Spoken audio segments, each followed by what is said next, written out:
لله الحمد لله نحمده ونستعينه ونستغفره ونعوذ بالله من شرور أنفسنا ومن سيئات أعمالنا من يهده الله فلا مضل له ومن يضلل فلا هادي له وأشهد أن لا إله إلا الله وحده لا شريك له وأشهد أن محمدا عبده ورسوله أرسله بالحق بشيرا ونذيرا وداعيا إلى الله بإذنه وسراجا منيرا اللهم صل على عبدك وحبيبك رسولك وعلى آله وصحبه أجمعين تسليما كثيرا كثيرا أما بعد فإن خير الحديث كتاب الله وخير الهدي هدي محمد صلى الله عليه وسلم وشر الأمور محدثاتها وكل محدثة بدعة وكل بدعة ضلالة وكل ضلالة في النار أعوذ بالله من الشيطان الرجيم الله لا إله إلا هو الحي القيوم لا تأخذه سنة ولا نوم له ما في السماوات وما في الأرض من ذا الذي يشفع عنده إلا بإذنه يعلم ما بين أيديهم وما خلفهم ولا يحيطون بشيء من علمه إلا بما شاء وسع كرسيه السماوات والأرض ولا يعوده حفظهما وهو العلي العظيم۔ برادران اسلام، اس سے پہلی رات میں نے آپ حضرات کے سامنے آیت الکرسی کی تفسیر میں بعض باتیں بتائی تھیں۔ آج انشاءاللہ انہی باتوں کو اس آیت کی تفسیر کو مکمل کروں گا۔ اس کے بعد آیت الکرسی کے اندر یہ جملہ ہے لہو ما فی السماوات وما فی الارض، آسمانوں میں جو کچھ ہے، زمین میں جو کچھ ہے، سب اللہ تبارک و تعالیٰ ہی کا ہے۔ یہ سب عقیدے کی بڑی بڑی باتیں ہیں، ہر مسلمان کو، مرد کو، عورت کو جاننا چاہیے، کیونکہ آیت الکرسی کا تعلق عقیدے سے ہے مسلمان کے۔ اب زمینوں میں، آسمانوں میں کیا کیا ہیں؟ فرشتے ہیں، سورج ہے، چاند ہے، ستارے ہیں، زمین میں بہت ساری مخلوقات ہیں۔ یہ ساری اللہ تعالیٰ کی مخلوق ہے، اللہ ہی نے ان کو پیدا کیا ہے، اللہ کی ملکیت ہے، اللہ کی جائیداد ہے، اور اللہ کے بندے ہیں۔ یہ ساری چیزیں جن کا ذکر آسمان اور زمینوں سے ہے، جو بھی آسمانوں میں رہتے ہیں، زمین میں رہتے ہیں، یہ سب اللہ کے غلام ہیں اور اللہ تعالیٰ کی بادشاہت کے اندر میں رہتے ہیں، اور وہ بھی اکیلے اللہ تعالیٰ کی یہ مخلوقات ہیں۔ ایسا نہیں کہ ان مخلوقات میں کچھ کو اللہ نے پیدا کیا، کچھ کو غیر اللہ نے پیدا کیا، ایسا نہیں ہے۔ ساری مخلوقات کو اللہ تعالیٰ نے تنہا پیدا کیا ہے، اسی لیے سب اسی کی جو ہے ملکیت میں ہیں۔ اب مملوک کا یہ حق بنتا ہے کہ وہ اپنے آقا کے سوا کسی کی عبادت نہ کریں۔ جب ہمارا آقا اللہ ہے، ہمارا خالق و مالک اللہ ہے، تو اس کے سوا کسی کی عبادت نہیں کرنا چاہیے، یہ ہمارا حق بنتا ہے، کیونکہ ہم کو پیدا کرنے میں اللہ کے سوا کسی کا ہاتھ نہیں ہے، کوئی شریک نہیں ہم کو پیدا کرنے میں اللہ تعالیٰ کے ساتھ۔ دنیا میں ایک کام 10 آدمی کرتے ہیں، ہو سکتا ہے شرکت ہو، پارٹنر ہو، ہیلپ ہو، لیکن اللہ تعالیٰ نے جو مخلوقات کو پیدا کیا ہے، کسی کا اس میں ہیلپ نہیں ہے، کسی کی شرکت نہیں ہے، اکیلے اللہ تعالیٰ نے پیدا کیا ہے۔ اس لیے اللہ تعالیٰ شرک سے جو ہے پاک ہے اور شرک سے روکا ہے۔ تیسری بات یہ معلوم ہوئی کہ مالک کو چھوڑ کر ہم دوسروں کی کیسے عبادت کر سکتے ہیں؟ سوال، مالک ہمارا اللہ ہے، ہم مالک کی چھوڑ کر دوسروں کی خدمت کیسے کر سکتے ہیں؟ تو اس لیے اس جملے سے 5 باتیں تقریباً سمجھ میں آتی ہیں۔ جو جملہ ابھی پڑھا گیا کہ آسمان اور زمین میں جو کچھ مخلوقات ہیں سب اللہ کی ہیں، اس میں پہلی بات یہ سمجھ میں آتی ہے کہ بندے کا اپنے پاس موجود جو چیزیں ہیں، ہمارے پاس جو کچھ بھی موجود چیزیں ہیں، وہ سب مالک حقیقی کی ہیں، ہماری کچھ نہیں ہیں، سب اللہ کی دی ہوئی ہیں، یہ ماننا چاہیے۔ حتیٰ کہ اولاد بھی، مال بھی، یہ سب اللہ ہی کا ہے، ہمارے پاس ہے لیکن اللہ ہی کا ہے، اللہ نے آزمانے کے لیے یہ دیا ہے۔ دوسری بات یہ معلوم ہوتی ہے مال اور اسباب کی جو فراوانی ہے، ہم کو خوب اللہ نے اولاد دی ہے، خوب دولت دی ہے، اس سے آدمی کو سرکش نہیں ہونا چاہیے، اس سے آدمی کو متکبر نہیں ہونا چاہیے، کیونکہ یہ سب اللہ تبارک تعالیٰ کی جانب سے ہے، یہ تکبر کرنے کا ذریعہ نہیں ہیں, تکبر کا سبب نہیں ہیں. تیسری بات اس سے معلوم ہوتی ہے جب اللہ ہمارے پاس جو کچھ ہے سب اللہ کا دیا ہوا ہے تو اللہ تعالیٰ کی اطاعت میں خرچ کرنا چاہیے, اللہ کی نافرمانی میں خرچ نہیں کرنا چاہیے, فضول خرچی نہیں کرنا چاہیے, کیونکہ اللہ کا دیا ہوا ہے, جو دیتا ہے وہ حساب بھی لیتا ہے. ہم بھی بچوں کو پیسہ دیتے ہیں خرچ کرنے کے لیے, حساب پوچھتے ہیں, اپنے اولاد ہی کو دیتے ہیں, بیٹا بیٹی جو بھی ہو, خرچ پوچھتے ہیں کہ بیٹا تم نے یہ پیسہ کہاں خرچ کیا. تو اللہ تعالیٰ نے دیا ہے ضرور, لیکن پوچھے گا نا ہم نے کہاں خرچ کیا. تو اس لیے اللہ تبارک و تعالیٰ کی فرما برداری میں, اطاعت کے کاموں میں خرچ کرنا چاہیے, نافرمانی کے کاموں میں خرچ نہیں کرنا چاہیے, فضول خرچے سے پرہیز کرنا چاہیے. پانچویں بات جو معلوم ہوتی ہے, یہ ساری چیزیں جو ہمارے پاس ہیں اللہ کی, جو بھی نعمت ہمارے پاس اللہ تعالیٰ کی ہے وہ ایک امانت ہے, اور امانت ہے اللہ کی. اگر اللہ تعالیٰ امانت واپس لیتا ہے, آپ کے پاس کوئی آدمی امانت رکھتا ہے, پیسہ رکھتا ہے یا کوئی بھی چیز رکھتا ہے, وہ آ کر 10 دن کے بعد 15 دن کے بعد واپس لے لیتا ہے, آپ کو تکلیف کس بات کی؟ اس کی امانت تھی, واپس لے لیا, تکلیف کس بات کی؟ تو یہ دولت اللہ نے دیا ہے, ایک دن اللہ ہم کو فقیر بنا دے, تکلیف نہیں کرنا چاہیے. اللہ دیا تھا, لے لیا, اس کی امانت تھی, یہ دیا لے لیا. اگر اللہ نے ہم کو اولاد دیا, بیوی دیا, ماں باپ دیا, یہ امانت ہے اللہ کی. اللہ ہمارے ماں باپ کو لے لیتا ہے, ہمارے اولاد کو لے لیتا ہے, بیوی کو لے لیتا ہے, تکلیف کس بات کی؟ اللہ کی امانت تھی, اس نے دیا تھا, اس نے لے لیا. سمجھ میری بات؟ تو آدمی کو بس صبر کرنا چاہیے, پریشان نہیں ہونا چاہیے. اس کے بعد آیت کریمہ کے اندر سورہ آیت الکرسی میں ایک جملہ آتا ہے, من ذا الذی یشفع عندہ الا باذنہ, کون ہے جو اللہ تعالیٰ کے پاس سفارش کرے گا, اللہ تبارک تعالیٰ کے پاس دوسروں کے لیے درخواست کرے گا, اپیل کرے گا, ریکویسٹ کرے گا دوسروں کے بارے میں, گنہگاروں کے بارے میں, کوئی بھی نہیں ہے مگر اللہ کی اجازت سے. اللہ تعالیٰ اگر اجازت دے گا, پرمیشن دے گا, تو کوئی کسی کے بارے میں, گنہگار کے بارے میں ریکویسٹ کر سکتا ہے کہ اللہ میری بات مان, اس کے بارے میں, میرا رشتہ دار ہے, فلاں ہے, اس کو تو جہنم سے بچا لے. وہ اللہ کی اجازت سے ہو سکتا ہے. اگر اللہ اجازت نہ دے, کسی کے اندر ہمت نہیں ہے, کسی کے اندر جرأت نہیں ہے, کسی کے اندر جسارت نہیں ہے کہ وہ اللہ تبارک و تعالیٰ کے دربار میں کھڑے ہو کر اپیل کر سکے. ہرگز کسی کی ہمت نہیں ہوگی. نہ فرشتوں میں سے کسی فرشتے کو ہمت ہے, حتیٰ کہ جبرائیل علیہ السلام کو بھی ہمت نہیں ہے کہ وہ کھڑے ہو کر کسی کی سفارش کر سکیں. انبیاء اور رسول میں بھی کسی کو ہمت نہیں ہے, کوئی پیغمبر یہ جرأت نہیں کر سکتا اللہ کے سامنے کسی جہنمی کو بچا سکے اور اللہ تبارک و تعالیٰ سے درخواست کر سکے, سوائے محمد الرسول اللہ صلی اللہ علیہ وسلم کے. کیونکہ یہ شفاعت کبریٰ, جو بڑی سفارش ہے, جو درخواست کریں گے رسول اللہ صلی اللہ علیہ وسلم, وہ محمد صلی اللہ علیہ وسلم ہی کریں گے. آپ لوگ حدیث سنتے ہیں, بہت سارے مقامات پر آپ نے سنا ہوگا, کیونکہ جملے میں شفاعت کا بیان ہے. اس حدیث کے بغیر یہ موضوع مکمل نہیں ہوتا. شفاعت کیا ہے, نبی صلی اللہ علیہ وسلم کیسے شفاعت کریں گے, میں صرف مختصر اشارہ کر رہا ہوں. حدیث تو بہت بڑی ہے, وہ بہت طویل حدیث ہے. لوگ جو ہے میدان حشر میں پریشان ہوں گے, پسینے میں ڈوبے ہوں گے, سورج بالکل قریب ہوگا, پریشان ہوں گے, اللہ حساب و کتاب شروع نہیں کرے گا. لوگ آدم کے پاس جائیں گے, نوح علیہ السلام کے پاس جائیں گے, ابراہیم علیہ السلام کے پاس جائیں گے, موسیٰ کے پاس جائیں گے, عیسیٰ کے پاس جائیں گے کہ آپ اللہ سے ریکویسٹ کیجئے کہ حساب شروع کرے, کم سے کم حساب شروع کرے, ہم پریشان ہیں. لیکن ہر پیغمبر اپنی اپنی غلطی زندگی میں یاد کر کے کہے گا ہم اس لائق نہیں کہ ہم اللہ کے پاس جا کر سفارش کر سکیں, ہماری خود غلطیاں ہیں, ہم کو اتنی ہمت نہیں کہ ہم اللہ کے پاس جا کر کھڑے ہو کر درخواست کر سکیں. آخر موسیٰ علیہ السلام, عیسیٰ علیہ السلام کے باری گزر کر محمد الرسول اللہ صلی اللہ علیہ وسلم کے پاس آئے گی. لوگ آ کر رسول اللہ صلی اللہ علیہ وسلم سے کہیں گے کہ آپ اللہ سے درخواست کیجئے, سفارش کیجئے کہ ہمارا حساب شروع کرے. تو حساب شروع کرنے کی درخواست رسول اللہ صلی اللہ علیہ وسلم قبول کریں گے. یہ صرف رسول اللہ کو حق ہے. رسول اللہ صلی اللہ علیہ وسلم جائیں گے, فرماتے ہیں حدیث کے اندر, میں اس وقت عرش کے نیچے جاؤں گا, اللہ تعالیٰ کے عرش کے نیچے جا کر سجدے میں گر جاؤں گا, سجدے میں گر جاؤں گا, خوب اللہ کی تعریف کروں گا, خوب اللہ کی تعریف کروں گا. اس کے بعد بہت دیر کے بعد اللہ تعالیٰ اپنی تعریف سننے کے بعد مجھ سے کہے گا, اے محمد آپ سر اٹھائیے, آپ سر اٹھائیے, سل توتا, آپ مانگیے, جو مانگنا چاہتے مانگیے, آج دیا جائے گا آپ کو, آپ کی بات سنی جائے گی. آج اشفا تشفا, آج جو ہے آپ سفارش کیجئے اپنی امت کے حق میں یا لوگوں کے حق میں, آپ کی سفارش قبول کی جائے گی, آپ کی درخواست, آپ کی اپلیکیشن مان لی جائے گی, آپ سفارش کیجئے. تو اللہ کے نبی کو یہ مقام حاصل ہوگا. اس کے بعد رسول اللہ صلی اللہ علیہ وسلم سفارش کریں گے تو اللہ تبارک و تعالیٰ جو ہے حساب و کتاب شروع کرے گا. تو یہ معنی ہے. لیکن مشرکین جو بھی شرک کرتے ہوں, چاہے وہ مشرک کسی بھی قسم کے ہوں، مسلمانوں میں ہو، غیر مسلموں میں، دنیا میں مشرکین کی بڑی قسمیں، الگ الگ قسمیں ہیں۔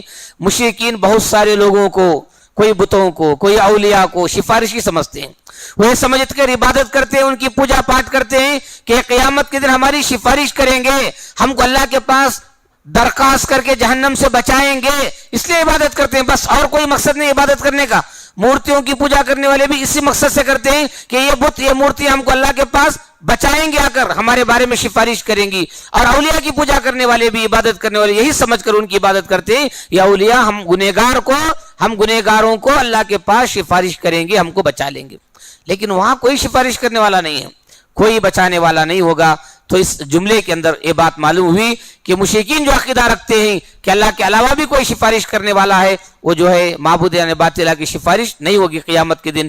اللہ تعالیٰ کی عظمت، اللہ تعالیٰ کی کبریائی اتنی بڑی ہے، کسی کو ہمت نہیں ہوگی کہ سفارش کر سکیں، سب کو ڈر ہوگا اللہ کے سامنے بات کرنے سے۔ ایک دوسری بات، اللہ کی اجازت کے بغیر سفارش نہیں ہوگی۔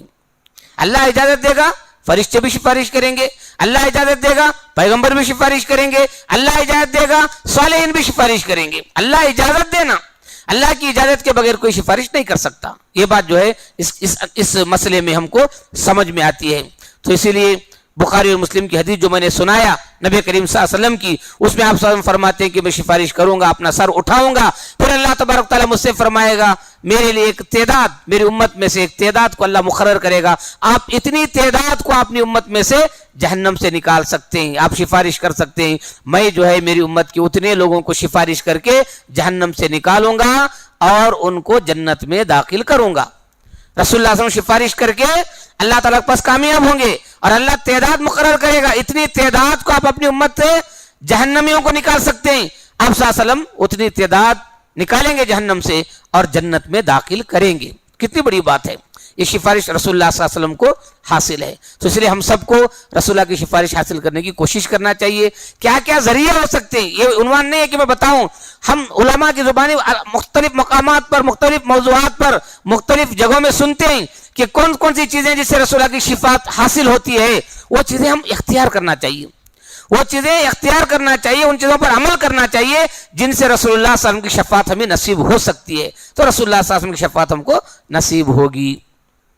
آیت الکرسی کے اندر ایک جملہ ہے، یعلم ما بین ایدیہم وما خلفہم، لوگوں کے آگے کیا ہے، لوگوں کے پیچھے کیا ہے، اللہ جانتا ہے۔ انسانوں کے آگے کیا ہے، پیچھے کیا ہے، یہ سب اللہ جانتا ہے۔ آیت الکرسی بہت اہم چیز، ہر مسلمان کو یاد ہے، جو بھی دیندار ہے، نمازی، سب کو یاد ہے، بچہ ہو، بچی ہو، مرد ہو، عورت ہو، سب کو یاد ہے۔ معنی کے ساتھ اگر یا پڑھتے ہوئے کوئی معنی ذہن میں آ جائے تو آدمی کو مزہ آتا ہے، لطف آتا ہے کہ اس جملے کا کیا معنی ہے، سمجھ میری بات۔ تو اللہ تعالیٰ جو انسان کے آگے پیچھے، مخلوق کے آگے پیچھے کیا ہے جانتا، کیا مطلب اس کا آگے پیچھے کا، یعنی انسانوں نے ماضی میں کیا کیا، ماضی کے اعمال کو بھی جانتا اللہ تعالیٰ، اب پریزنٹ عمل کیا کر رہے ہیں انسان، ان کو بھی جانتا ہے، مستقبل میں، فیوچر میں انسان کیا عمل کرے گا اس کو بھی جانتا ہے۔ تو بات یہ معلوم ہوئی، ہمارے ماضی کو بھی اللہ جانتا ہے، ہمارے حال کو بھی اللہ جانتا ہے، ہمارے آئندہ کی زندگی کو بھی اللہ تعالیٰ جانتا ہے، ہر قسم کی ہماری زندگی کے ایک لمحے کے عمل کو اللہ جانتا ہے۔ اس جملے کا یہ معنی ہے ہمارا کوئی عمل اللہ تعالیٰ سے پوشیدہ نہیں ہے، مخفی نہیں ہے، کوئی بھی عمل وہ احاطہ کیے ہوئے ہے، ہمارے ہر عمل کو گھیرے ہوئے ہے، کائنات کی ہر چیز کو گھیرے ہوئے ہے، کائنات، پورے کائنات پر اللہ کا علم ہے، کوئی کائنات میں ایسی چیز نہیں ہے جو اللہ کے علم سے باہر ہو۔ ایسا نہیں ہے کہ اللہ کوئی چیز کو نہ جانتا ہو، دنیا میں کوئی چیز ایسی ہے جس کو اللہ نہ جانتا ہو، ایسی کوئی چیز نہیں ہے یہ جملہ۔ اسی لیے اوپر کا جو جملہ گزرا، شفاعت اللہ کی اجازت سے ہوگی، اس جملے سے اس کا تعلق ہے۔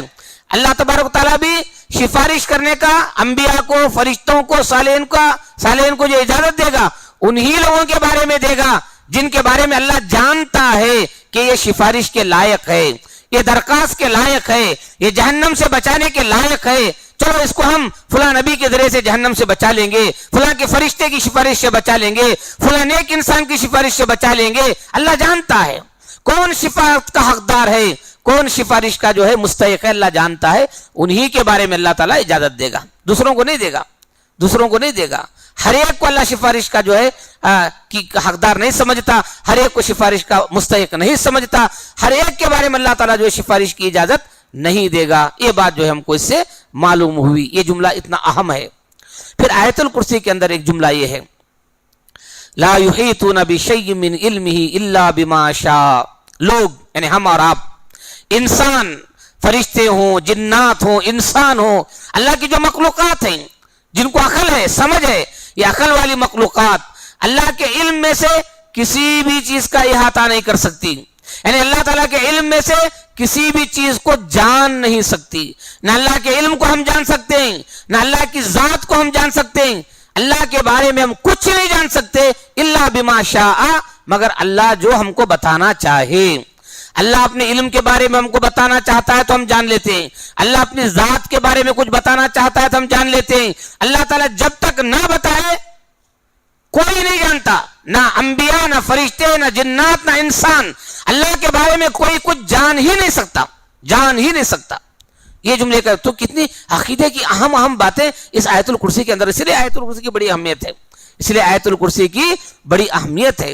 علم سے مراد ابھی بتایا نا، اللہ کا علم ہے، اللہ کی ذات ہے، اللہ تعالیٰ کی معلومات ہیں. اللہ کی معلومات کے بارے میں ہم کچھ نہیں جانتے جب تک اللہ نہ بتائے. اس کی چند مثالیں آپ کو بتاتا ہوں، سمجھ میں آئے گی کہ ہم کو کیا اللہ تعالیٰ کے بتائے بغیر ہم کو علم حاصل نہیں ہو سکتا. جیسے ایک سب سے پہلی مثال، اس کی سب سے پہلی مثال، آدم علیہ السلام کو اللہ تعالیٰ نے پیدا کیا، کچھ چیزوں کا علم سکھایا. سورہ بقرہ پڑھیں گے، آدم علیہ السلام کو پیدا کر کے اللہ نے چیزوں کا علم سکھایا. یہ چیز ہے، اس کا نام ہے، یہ چیز یہ کام آتی، فلاں سب سکھایا اللہ تعالیٰ نے. فرشتے اعتراض کر رہے تھے، اے اللہ کیوں پیدا کرتا ہے کہ انسان کو عبادت کرنا ہے تو ہم کریں گے عبادت، تسبیح پڑھیں گے، تیری حمد کریں گے. سمجھ میں آئی بات؟ لیکن اللہ تعالیٰ نے کہا کہ ایک نئے انسان کو میں پیدا کر رہا ہوں، اس کے اندر کیا خوبیاں ہیں، کیا اچھا ہے، میں جانتا ہوں، تم نہیں جانتے. اس کے بعد ہی جو ہے علم کا امتحان لیا فرشتوں اور آدم میں. آدم علیہ السلام کو اللہ نے بہت ساری چیزوں کا علم سکھایا. علم سکھانے کے بعد وہ چیزیں فرشتوں کے سامنے پیش کیا، وہی چیزیں جو آدم کو سکھایا.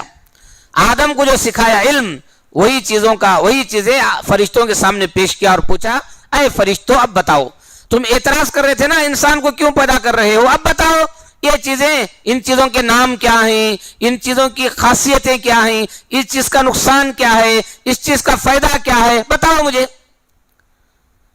تو فرشتوں نے کہا کہ لا علم لنا، ہم کو نہیں معلوم ہے. کیوں نہیں معلوم؟ اس لیے کہ اللہ نے ان کو نہیں سکھایا. اس کے بعد اللہ نے آدم سے کہا آدم بتا، انبئہم. آدم نے سب بتا دیا. آدم نے کیوں بتایا؟ اللہ نے سکھایا تھا، اللہ نے سکھایا تھا، اللہ نے بتایا تھا. تو معلوم کیا ہوا؟ اللہ اگر بتائے تو معلوم ہوگا، اللہ نہ بتائے تو کسی کو نہیں معلوم. حالانکہ آدم ابھی بھی پیدا ہوئے تھے، فرشتے تو کئی زمانے سے اللہ کے ساتھ رہتے ہیں، تو ان کو کچھ نہیں معلوم تھا. آدم علیہ السلام کو معلوم اس لیے ہوا کہ اللہ نے سکھایا. ایک دوسری مثال اس کی، اللہ جب تک نہ بتائے، جیسے سلیمان علیہ السلام، جنات پر بھی کنٹرول تھا، جنات سے کام لیتے تھے سلیمان علیہ السلام. ایک وقت وہ تھا جنات سے بیت المقدس تعمیر کر رہے تھے. آج جو بیت المقدس کی وجہ سے فلسطین میں کتنے ہنگامے، لڑائیاں، جھگڑے، کتنی مسلمان معصوم بچے روزانہ مارے جا رہے ہیں، پوری دنیا کے مسلمان پریشان ہیں. تو اس بیت المقدس کو سلیمان علیہ السلام بنا رہے تھے اپنے زمانے میں. کئی لوگوں نے بنایا اس کو، عمارتیں پرانی ہوتی رہتی ہیں، لوگ بناتے رہتے ہیں. تو سلیمان علیہ السلام نے بھی بنایا اپنے زمانے میں بیت المقدس کو جنات کے ذریعے سے. سلیمان علیہ السلام سامنے لاٹھی پر ٹیک لے کر، جیسے عصا ہے لاٹھی، ٹیک لے کر کھڑے ہوئے تھے، نگرانی کر رہے تھے. سپروائزر ہوتا ہے کام کراتے جگہ، ویسے وہ نگرانی کر رہے تھے. جنات بنا رہے تھے کہ سلیمان کھڑے ہوئے ہم کو دیکھ رہے ہیں، اور جنات پر حکومت تھی. جنات کو سزا بھی دیتے تھے. سلیمان علیہ السلام کام نہ کرے، کام چوری کرے تو سزا بھی دیتے تھے. تو ڈرتے تھے جنات سلیمان علیہ السلام سے کہ اگر ہم کام چوری کریں گے، لاپرواہی کریں گے تو سلیمان ہم کو سزا دیں گے. وہ کھڑے ہوئے ہیں اور کام کر رہے ہیں. سلیمان علیہ السلام، جنات کام کر رہے ہیں. سلیمان علیہ السلام وفات پا چکے ہیں. سلیمان علیہ السلام وفات پا چکے ہیں، ان کی جسم سے روح نکل گئی ہے، وہ کھڑے ہیں لاٹھی ٹیک لگا کر، لیکن مر چکے ہیں، وہ زندہ نہیں ہیں. لیکن جنات کام کر رہے ہیں یہ سمجھ کر کہ زندہ ہیں، کھڑے ہیں، دیکھ رہے ہیں، حالانکہ مر گئے، مر کر کئی دن. ان کے موت کا علم کب ہوا جنات کو؟ جبکہ سامنے کھڑے ہیں، دور بھی نہیں ہیں. ظاہر بات ہے کام کر رہے ہیں تو سامنے کھڑے ہوئے ہیں. جب وہ لکڑی کو دیمک لگ کے پوری لکڑی سڑ گئی، تب وہ گر گئے، تب ان کو پتا چلا کہ یہ سلیمان مر گئے. تو اللہ تعالیٰ بتانے سے نہ معلوم ہوا وہ یہ مر گئے، وفات پا گئے. ان کو کیا معلوم تھا؟ جنات کو سامنے ہی ہے، لیکن معلوم نہیں کہ زندہ ہیں کہ مرے ہوئے ہیں. تو اللہ تعالیٰ جب تک نہ بتائے، اس آیت میں کتنی بڑی اہم بات ہے، کسی کو کوئی علم نہیں ہو سکتا. اس کے بعد ایک اور چیز، اللہ جب تک نہ بتائے اللہ کے علم کے بارے میں ہم کچھ نہیں جان سکتے. آدم علیہ السلام، حوا علیہ السلام، شیطان نے ان دونوں کو دھوکہ دیا، کہا کہ یہ درخت کا پھل کھا لو. اب آدم اور حوا کو کیا معلوم تھا کہ وہ پھل کھانے سے ہم یہ جنت سے محروم ہو جائیں گے؟ اگر ان کو معلوم ہوتا تو کیوں کھاتے بھائی؟ ہم جنت سے محروم ہو جائیں گے، زمین میں جانا پڑے گا، محنت کرنا پڑے گا، معلوم ہوتا تو کیوں کھاتے؟ علم نہیں تھا ان کو. بعد میں اللہ نے سب بتایا ان کو، اللہ نے بتایا، سزا دی. سمجھ میری بات؟ علم نہیں تھا. علم ہوتا تو وہ شیطان کے دھوکے میں نہیں آتے. ان کو علم ہوتا تو شیطان کے دھوکے میں نہیں آتے. اسی طرح سے نوح علیہ السلام نے اپنے بیٹے کے لیے دعا کی، اللہ میرے بیٹے کو معاف کر دے، بخش دے. جو بیٹا کافر تھا، ڈوب گیا طوفان کے اندر، اس کے لیے دعا کی، مغفرت کی. اللہ تعالیٰ نے ڈانٹا نوح علیہ السلام کو، اللہ تعالیٰ نوح علیہ السلام کو ڈانٹا، ناراض ہوا. جو بیٹا کافر ہے وہ آپ کے بیٹا کہلانے کا لائق ہی نہیں ہے، وہ آپ کے خاندان کے لائق ہی نہیں ہے، اس کو آپ سفارش کیسے کر سکتے ہیں؟ اللہ نے ڈانٹا تو نوح علیہ السلام فوراً جو ہے توبہ کیے، فوراً استغفار کیے، اللہ سے معافی مانگے، غلطی ہو گئی، مجھ سے معاف کر دے، میں ایسے کافر بیٹے کے حق میں جو ہے مغفرت کی دعا کیا. تو نوح علیہ السلام کو اگر معلوم ہوتا کہ میرے بیٹے کے لیے میں دعا کرنے سے اللہ مجھے ڈانٹنے والا ہے، اللہ مجھ پر غصہ ہونے والا ہے، اگر یہ معلوم ہوتا تو کیوں دعا کرتے؟ معلوم نہیں تھا، علم نہیں تھا، اس لیے دعا کیے. سمجھ میری بات؟ تو علم جو ہے جب تک اللہ تعالیٰ نہ بتائے کسی چیز کے بارے میں ہم کو نہیں معلوم. وہ بیٹے کو سمجھے شاید وہ جنت میں جا سکتا ہے، لیکن نہیں، ان کو معلوم نہیں تھا کہ میرا بیٹا دوزخی ہے، میرا بیٹا کافر ہے. جب تک اللہ نہ بتائے کہ وہ کافر ہے معلوم نہیں ہوا ان کو. نوح علیہ السلام کو پیغمبر ہیں، جبکہ اپنے بیٹے کے بارے میں صحیح فیصلہ نہیں معلوم ہوا، انہوں نے مسلمان سمجھ کر دعا کی. اللہ نے بتایا کہ وہ مسلمان نہیں، وہ تو کافر ہے آپ کا بیٹا. اللہ نے بتایا نا، تب معلوم ہوا ان کو. سمجھ میری بات؟ تو یہ چیزیں ہیں. اسی طرح موسیٰ علیہ السلام جو ہے لکڑی، جو لاٹھی چھڑی ان کے ہاتھ میں تھی، جادوگروں کے سامنے ڈالتے ہیں لاٹھی، ان کی لاٹھی سانپ بن جاتی ہے. موسیٰ کی لاٹھی سانپ بن جاتی ہے. موسیٰ کو خود معلوم نہیں ہے کہ میری لاٹھی سانپ بننے والی ہے، وہ سانپ بنتے ہیں، بھاگنے لگتے. موسیٰ علیہ السلام ڈر کر بھاگتے ہیں. اگر پہلے ہی معلوم ہوتا کہ میری لاٹھی سانپ بھی بن سکتی ہے، کیوں ڈرتے؟ ہمت سے کھڑے ہوتے. وہ قرآن مجید کے اندر ہے جی، سانپ بنتے ہیں، موسیٰ بھاگ رہے ہیں. بعد میں اللہ نے کہا موسیٰ بھاگنے کی ضرورت نہیں ہے، کھڑے ہو جاؤ، ڈرنے کی ضرورت نہیں ہے.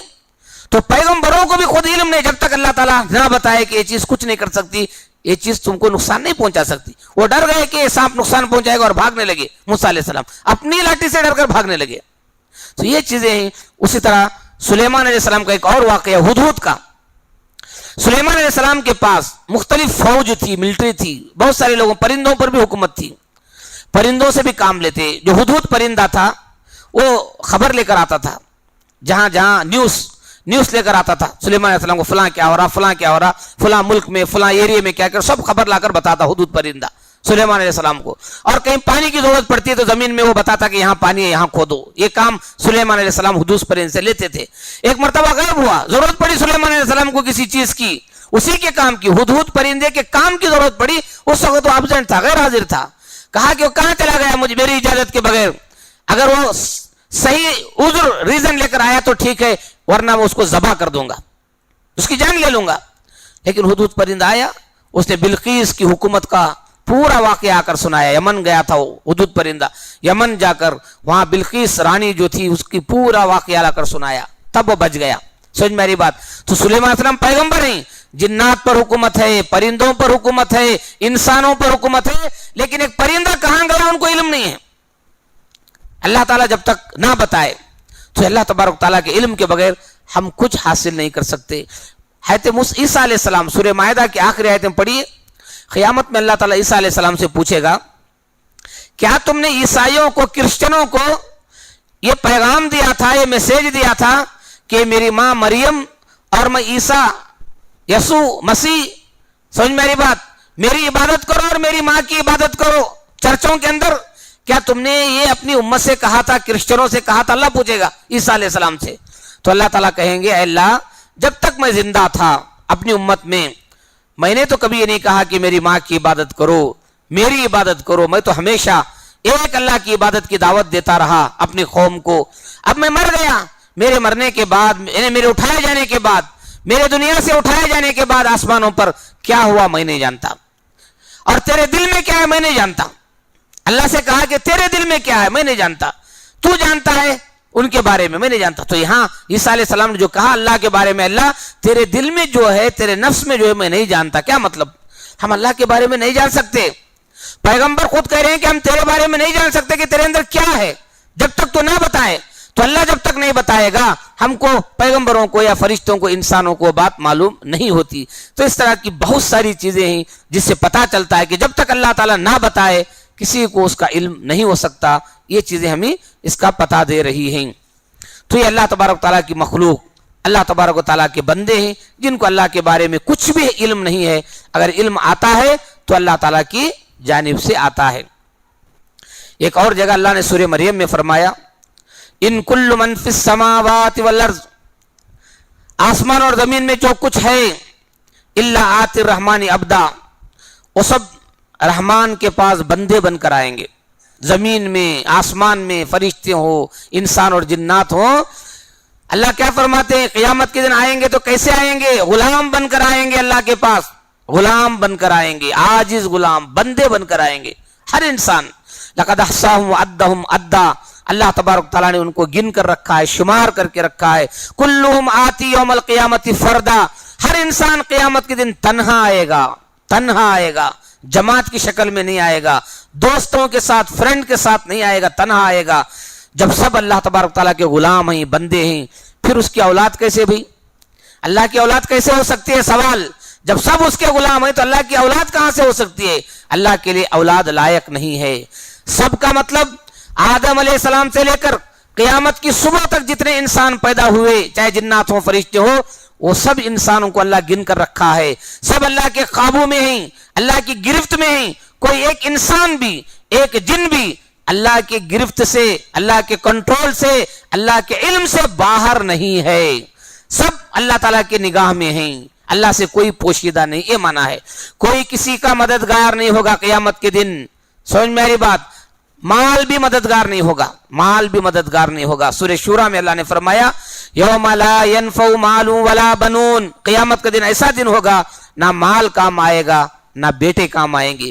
ہر شخص کو تنہا حساب دینا ہے، ہر شخص کو تنہا حساب دینا ہے. انسان جن کے بارے میں سمجھتا ہے کہ میری مدد کریں گے، میں نے ابھی بتایا نا، بہت سارے لوگ مورتیوں کو سمجھتے ہیں کہ ہماری مدد کریں گے. بہت سارے لوگ اولیاء کے بارے میں عقیدہ رکھتے ہیں کہ ہماری مدد کریں گے اللہ کے پاس آ کر. نہ وہ مورتیاں مدد کریں گی، نہ وہ اولیاء مدد کریں گی، کوئی مدد نہیں کریں گے. قیامت میں یہ سب غائب ہو جائیں گے، یہ مورتیاں بھی غائب، ایبزنٹ ہو جائیں گی، یا اولیاء بھی ایبزنٹ ہو جائیں گے، حاضر ہی نہیں ہوں گے. مدد کہاں سے کریں گے؟ وہاں تم کو نظر ہی نہیں آئیں گے وہ. اس لیے ہر ایک کو تنہا اپنا حساب دینا ہے، تنہا اپنا حساب دینا ہے. تو یہ ساری چیزیں جو اللہ تبارک و تعالیٰ نے بتایا ہے. اور پھر اللہ تبارک و تعالیٰ کے بارے میں سورہ حدید میں اللہ تعالیٰ نے فرمایا هو الاول والآخر، اللہ ہی اول ہے وہی آخر ہے. والظاہر والباطن، وہی ظاہر ہے وہی پوشیدہ ہے. وہو بکل شیء علیم، ہر چیز کے بارے میں جانتا ہے. اللہ ہر چیز کے بارے میں جانتا ہے. اول ہے، کیا معنی اول ہے؟ اس سے پہلے کوئی چیز نہیں ہے. اللہ ہی اول ہے، اللہ سے پہلے کوئی چیز نہیں ہے. اللہ سے پہلے کوئی چیز نہیں. سب آیت الکرسی میں کتنی باتیں آ رہی ہیں، دیکھیے یہ سب آیت الکرسی کے موضوع میں شامل ہے. والآخر، اور اللہ تبارک و تعالیٰ ہی آخر ہے، لاسٹ ہے. اللہ کے بعد بھی کوئی نہیں ہے، اللہ کے بعد بھی کوئی نہیں ہے. اور اللہ تعالیٰ ظاہر ہے، ظاہر مطلب غالب، وہی غالب ہے. کوئی اس پر غالب نہیں آ سکتا، کوئی اللہ کو ہرا نہیں سکتا. ہمیشہ اللہ ہی جیتے گا، اللہ ہی غالب رہے گا. کوئی اس کو جو ہے ہرا نہیں سکتا، کوئی اس پر کامیاب نہیں ہو سکتا. اللہ باطن ہے. باطن کا مطلب کیا ہے؟ ساری باتوں کو اللہ ہی جانتا ہے. جو باتیں چھپی ہوئی ہیں، پوشیدہ ہیں، ساری باتوں کو اللہ ہی جانتا ہے. ایک معنی یہ باطن کا. دوسرا معنی یہ کہ لوگوں کی نظروں سے اور لوگوں کی عقل سے اللہ تعالیٰ پوشیدہ ہے. ہماری نظر میں اللہ نہیں ہے، ہماری عقل میں بھی نہیں آتا اللہ تعالیٰ، ہماری عقل میں بھی نہیں آتا، ہماری سمجھ میں بھی اللہ نہیں آتا. وہ بس جتنا شریعت میں بتایا گیا اتنا ہی ہے. اس کے علاوہ ہم اللہ کے بارے میں کیا جان سکتے ہیں؟ اللہ نہ ہماری نگاہ میں آ سکتا ہے، اللہ تعالیٰ نہ ہماری عقل اور سمجھ میں آ سکتا ہے. یہ معنی ہے سورہ حدید کی آیات کا. اسی لیے حدیث میں آتا ہے صحیح مسلم کی، نبی صلی اللہ علیہ وسلم نے اپنی بیٹی فاطمہ رضی اللہ عنہ کو ہمیشہ دعا پڑھنے کی تاکید کرتے تھے. دعا ہے یہ، اپنی بیٹی فاطمہ کو تاکید کرتے تھے کہ دعا پڑھتے رہیں. وہ دعا کیا ہے؟ اللہم رب السماوات السبع، اے اللہ 7 آسمانوں کے رب، رب العرش العظیم،